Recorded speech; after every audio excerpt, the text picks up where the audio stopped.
नमस्कार, मैं नागेंद्र यादव, देख रहे हैं आप स्वाभिमान एक्सप्रेस। सपा के राष्ट्रीय अध्यक्ष श्री अखिलेश यादव जी का आगमन हो रहा है।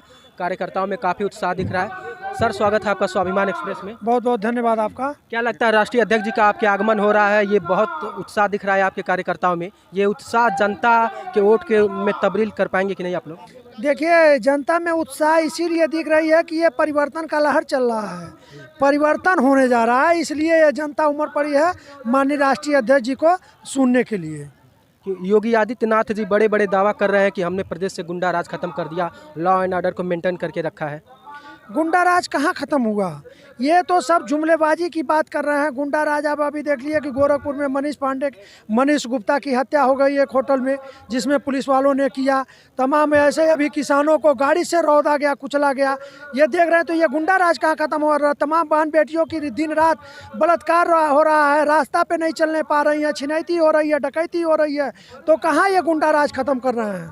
इन्होंने किसानों को खुश करने के लिए यह कह रहे हैं कि किसानों के हित में 2000 रुपये 2 महीने में दे रहे हैं और राशन पानी मुफ्त दे रहे हैं। देखिए, जनता ये कह रही है कि ये तो पुरानी योजना है, ये मुफ्त कहाँ दे रहे हैं? ये तो 25 रुपया केवल हम लोगों को लुभावने के माध्यम में से दे रहे हैं।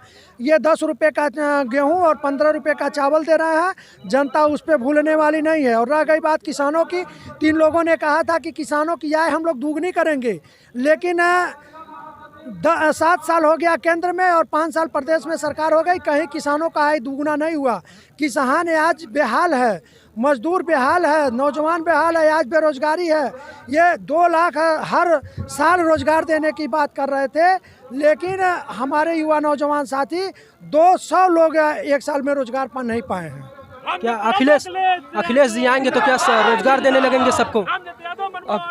जिस दिन 10 मार्च को जब प्रदेश की गिनती होगी तो प्रचंड बहुमत के साथ 10 मार्च को अखिलेश रूपी सूरज उत्तर प्रदेश में उगेगा और पूरा रोजगार, जो हमारे राष्ट्रीय अध्यक्ष जी ने कहा है कि आईटी सेक्टर में 22 लाख रोजगार और जितनी भी रिक्त पदें हैं, चाहे पुलिस विभाग में हो, चाहे शिक्षा विभाग में हो, हर एक विभाग में हमारे राष्ट्रीय अध्यक्ष जी जो कहते हैं, जो करते हैं। 2012 में उनका मैनिफेस्टो उठा के देख लीजिए, जब उनकी गवर्नमेंट बने थी 2012 से लेके 2017 तक जितनी भी घोषणाएं की थी सारी घोषणाएं पूरी हुई थी। आपसे हम बता दें कि वित्तविहीन शिक्षकों का बहुत पीड़ा रहता है। इस कोरोना काल में वित्तविहीन शिक्षक एक दाने के लिए मोहताज थे। जब 2-2 साल तक कॉलेज बंद थे, 5000, 6000, 10,000 रुपये नौकरी करने वाले वित्तविहीन शिक्षक दाना के लिए तरस रहे थे। 12 से 17 के गवर्नमेंट में आदरणीय वित्तविहीन शिक्षकों के मसीहा अखिलेश यादव ने मानदेय देने का काम किया था। आज फिर वित्तविहीन शिक्षक आशा भरी निगाहों से अखिलेश यादव की तरफ देख रहे हैं और जब 2022 में 10 मार्च को आदरणीय अखिलेश जी आएंगे तो वित्तविहीन शिक्षकों को मानदेय देने का वादा किया, पूरा करेंगे। काफ़ी उत्साह से लबरेज लग रहे हैं आप लोग। क्या लगता है, मुख्यमंत्री योगी आदित्यनाथ का शहर है, कितना वो क्या ये किला ढा पाएंगे समाजवादी पार्टी के लोग? वो किला नहीं ढा पाएंगे। हम लोग उनका आज ही आप मीडिया से हैं, यहाँ से 5 किलोमीटर दूरी पे उनकी भी रैली है और 5 किलोमीटर पे हमारी भी रैली है। आप जाके दोनों कंपेरिजन कर लीजिएगा। यही बास स्थान की रैली से भारतीय जनता पार्टी का ताबूत में आखिरी कील ठोकेंगे हम लोग और बाबा जी को 10 मार्च को गोरखपुर बुलाया जाएगा। अखिलेश जी ने वादों की झड़ी लगा दी है, आपके राष्ट्रीय अध्यक्ष जी ने। क्या लगता है, इन सभी वादों पर वे खरे उतर पाएंगे यदि मुख्यमंत्री बनते हैं तो?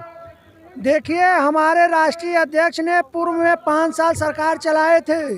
उन्होंने कहा था कि हम किसानों को सिंचाई मुफ्त करेंगे, वो किया। उन्होंने कहा कि हम नौजवानों को बेरोजगारों को बेरोजगारी भत्ता देंगे, उन्होंने दिया। उन्होंने कहा था कि छात्रों को हम लैपटॉप देंगे, लैपटॉप दिया। उन्होंने कहा था कि हम महिलाओं को समाजवादी पेंशन देंगे, उन्होंने महिलाओं को 500 रुपया महीना पेंशन देने का काम किया। उन्होंने कहा कि हम जो गांव में गरीब मजदूर किसान हैं, उनके घर बहू बेटियों को जो प्रसव पीड़ा होती है तो उनको साधन के अभाव में उनकी जानें चली जाती है, उसके लिए हम 102 देने का काम करेंगे। हमारे राष्ट्रीय अध्यक्ष ने 102 एम्बुलेंस चला के गांव-गांव के गरीब महिलाओं को हॉस्पिटल तक सुरक्षित पहुंचाने का काम किया है। अपने राष्ट्रीय अध्यक्ष जी का तो आपने पूरा काम याद करा, अभी योगी आदित्यनाथ जी का भी कोई अच्छा कार्य बता दीजिए। हम तो कहते हैं कि वो कोई अपना एक काम जमीन पे बता दें, एक काम उनका जमीन पे। यहाँ बहुत से लोग खड़े हैं, किसी से कहलवा दीजिए कि उनका जमीन पे कोई एक काम दिख रहा है। योगी जी का कोई एक अच्छा काम बताइए। कोई अच्छा काम किए ही नहीं तो अच्छा काम बताएंगे कहाँ से। छोड़ दिए वही योगी जी का कोई अच्छा काम बताइए। कोई कार्य नहीं भैया अच्छा कार्य। राम जीतिया जो मनमोहन भैया।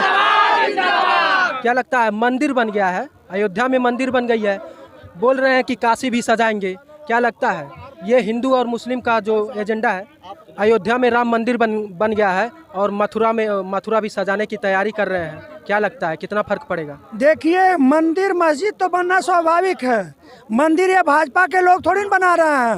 ये हम तो स्वागत करते हैं सुप्रीम कोर्ट का, उन्होंने फैसला सुनाया और अयोध्या के मठाधीशों ने मंदिर का निर्माण शुरू किया। मंदिर तो चंदे से बन रहा है, ये भाजपा के लोग मंदिर कहाँ बना रहे हैं? ये तो झूठे बातें कर रहे हैं कि हम लोग मंदिर बना रहे हैं। और देखिए, ये हमारे राष्ट्रीय अध्यक्ष अखिलेश यादव सर्व समाज के नेता हैं, चाहे वो दलित समाज हो, चाहे पिछड़ी समाज हो, चाहे अगड़ी समाज हो, वो सभी समाज के नेता हैं और सभी का सम्मान उन्होंने किया है। उन्होंने तो कहा कि मेरी सरकार बन रही है, किसानों को, गरीबों को 300 यूनिट बिजली फ्री देंगे और जो किसान खेत में सिंचाई करेगा मुफ्त में बिजली भी उनको देंगे। और कहा है कि जब हमारी सरकार बन रही है तो महिलाओं को 1500 रुपया महीना समाजवादी पेंशन फिर शुरू करेंगे। छात्राओं को इंटर पास करने पे 36,000 रुपया वो देंगे और फिर लैपटॉप छात्रों को, इंटर पास छात्रों को लैपटॉप देंगे, बेरोजगारी भत्ता देंगे, वित्त विहीन शिक्षकों को 5,000 रुपया महीना उन्होंने सैलरी देने की बात की है। पुरानी पेंशन बहाल करेंगे। बहुत से हमारे राष्ट्रीय अध्यक्ष के योजनाएं हैं जो पूरा भी होगा और प्रचंड बहुमत की सरकार माननीय राष्ट्रीय अध्यक्ष अखिलेश यादव जी की बनने जा रही है। और ये पश्चिम से हवा चला है और पूरब में आके एकदम ये तूफान बन गया है। क्या लगता है पूरे वादे पर अपने खरे उतर पाएंगे आपके राष्ट्रीय अध्यक्ष? एकदम इतना नेताजी उनके वादों की झड़ी लगा रहे हैं। प्रदेश की जनता आस्था भरी निगाहों से राष्ट्रीय अध्यक्ष आदरणीय अखिलेश यादव की जी के तरफ देख रही है और हमारे राष्ट्रीय अध्यक्ष जी जो कहते हैं वो करते हैं, उनके कहनी और करने में कोई अंतर नहीं है। इसलिए जनता 100% पूरी उनकी बातों से सहमत है और उनको ही वोट करके प्रचंड बहुमत के साथ समाजवादी पार्टी को ला रही है। क्या लगता है भैया, योगी जी आ रहे हैं? नहीं, अखिलेश यादव। कौन आ रहा है? अखिलेश यादव। अखिलेश यादव आ रहे हैं। अखिलेश यादव जिंदाबाद, अखिलेश यादव जिंदाबाद। धन्यवाद आप सभी का स्वाभिमान एक्सप्रेस से बात करने के लिए। धन्यवाद। नागेंद्र यादव के साथ देख रहे थे आप स्वाभिमान एक्सप्रेस।